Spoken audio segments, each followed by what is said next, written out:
India news हट भारत की खबरें सच्चाई के साथ।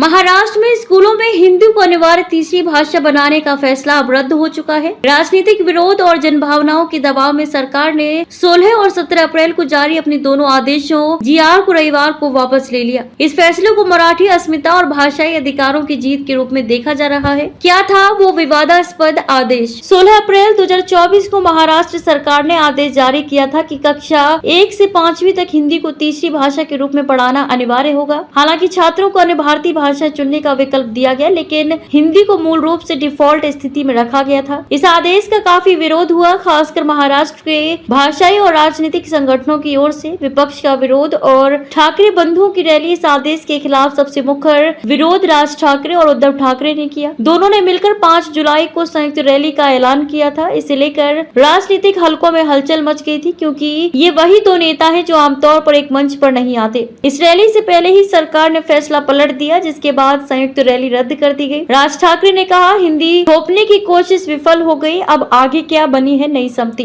राज्य के उप मुख्यमंत्री देवेंद्र फडणवीस ने प्रेस कॉन्फ्रेंस में कहा कि 3 भाषा नीति को लेकर शिक्षाविद नरेंद्र जाधव की अध्यक्षता में एक समिति गठित की गई है। हिंदी की भूमिका पर अंतिम फैसला समिति की रिपोर्ट के बाद लिया जाएगा। फडणवीस ने ये भी याद दिलाया कि उद्धव ठाकरे की सरकार में भी डॉक्टर रघुनाथ माशेलकर समिति ने 3 भाषा नीति की सिफारिश की थी, जिसे उन्होंने स्वीकार किया था। पृष्ठभूमि में छिपा है राजनीतिक संतुलन। सरकार के आदेश को वापस लेने का फैसला ऐसे समय में आया जब 30 जून से महाराष्ट्र विधानसभा का मानसून सत्र शुरू होने जा रहा है। संवेदनशील मुद्दों पर विपक्ष का हमला सत्र में तीखा होने वाला था। ऐसे में यह फैसला विपक्ष को एक बड़ा मुद्दा छीन लेने जैसा है। वहीं सरकार के लिए राजनीतिक दबाव से बाहर निकलने की एक रणनीति भी। राजनीतिक प्रतिक्रिया, क्या ये मराठी अस्मिता की जीत है? राज ठाकरे ने आदेश वापसी के बाद बयान दिया, हमने साफ कहा था चाहे रिपोर्ट आए या नहीं, हिंदी थोपने की कोशिश दोबारा बर्दाश्त नहीं की जाएगी। उद्धव ठाकरे ने कहा, ये सिर्फ एक आदेश वापसी नहीं, मराठी समाज की सांस्कृतिक एकता की जीत है। भाषा, शिक्षा